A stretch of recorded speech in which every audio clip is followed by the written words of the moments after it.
اما ابوك يكون جعان ويقول لك هات لي اكل وتلاقي كيس شيبسي فيه فار وتديهوله.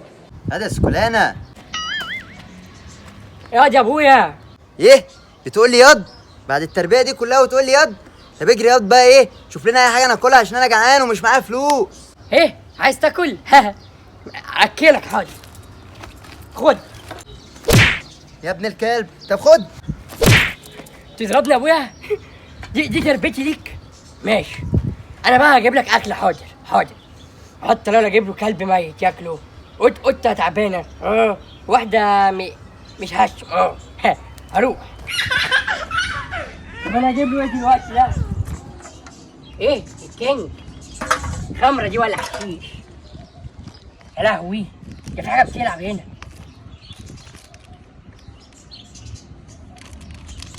فار. يا لهوي، حلو قوي.